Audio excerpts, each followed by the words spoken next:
Hey, good morning, everybody. Dan Weintraub here, danweintraubcoaching.com or Dan Weintraub Books about neurophysiology and all things mental health on Amazon.com.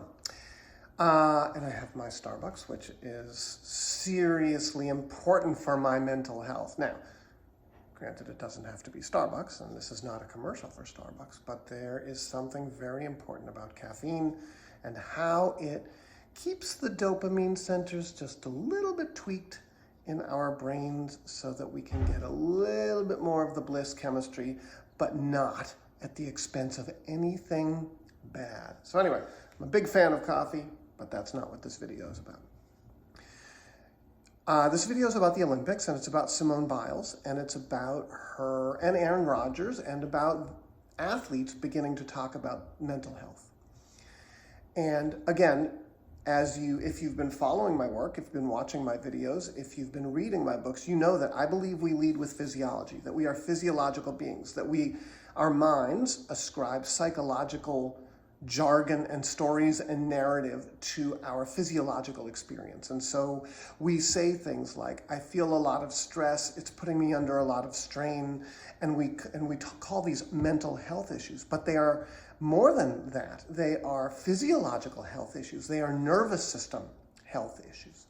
And this is sort of the universal gesture for nervous system because it begins at the tip of our heads and works its way all the way down through our bodies. The genius of Simone Biles' actions at the Olympics and saying, look, I'm not going to compete right now because I don't feel well. She didn't say that. She said, my mental health is important to me. And many athletes have responded to her by saying, yeah, we totally get it.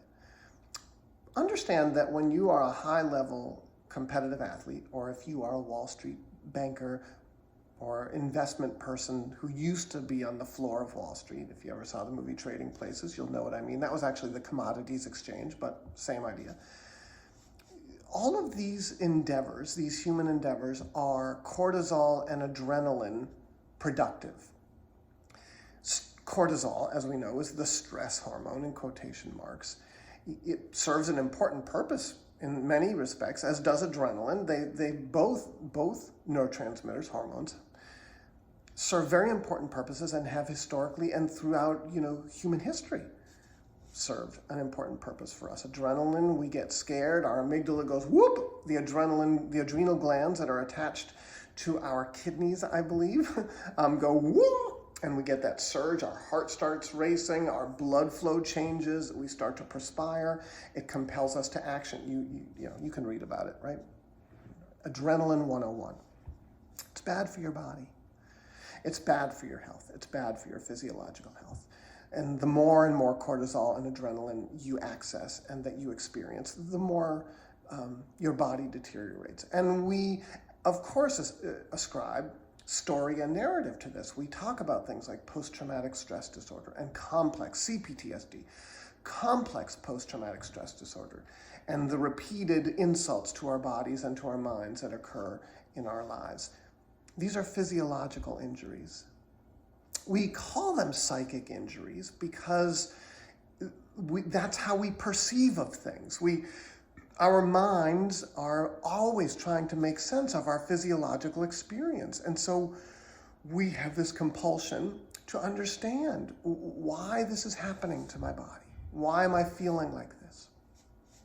And to be sure, investigating and figuring out where things come from and spending time in that investigation can be incredibly valuable. And I have spent 30 years building self-awareness. But what I've come to realize over the last, almost decade or so, and really in particular over the last several years, is that these are physiological experiences. Our bodies are habituated to certain physiological, neurophysiological experiences, and it begins when we're very little.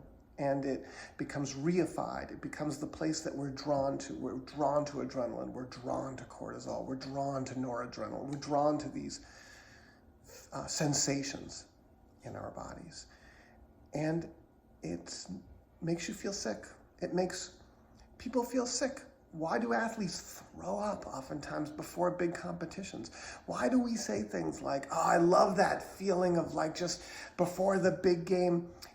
It's incredibly stressful on the body. Now, granted, all of our neurophysiologies are unique and all of our histories are unique, and some human beings have the capacity to metabolize those experiences and those sensations more than others do. But what we're going to start to find, mark my words, is that more and more high-level athletes are going to talk about mental health and the stresses on their bodies. And I wish that they would talk about their physiological health and what it feels like, the sensations in their bodies created by cortisol and adrenaline, and again, generally speaking, these neurophysiological experiences. All one has to do is change what one is doing and how one is moving through the world to change those experiences. It's painfully simple. It's complicated because, we're human, and there are social pressures and there are cultural narratives, and we, have to engage in all kinds of actions in order to make a living. And it's complex because we are relational and because we don't live out in the woods in a cabin. But it's also incredibly simple. And in my practice, what I help you do is I help you see, without digging so deep. We don't spend years trying to figure out what happened to you. We spend 5 or 6 hours looking at your history, looking at your present, looking at the feelings that different actions and activities and behaviors precipitate in your body. And then I make a series of suggestions for daily practices to change or to nudge you away from those sensations. It's that simple. If you want to live a life that feels better and to not feel sick, as Simone Biles, I think, is trying to do, I can help. And it's simply a matter of changing what you do day to day. And it's simple stuff. And we can figure it out together. So, DanWeintraubCoaching.com, Dan Weintraub Books on Amazon. And I hope you have a great day. Thanks for watching. Bye.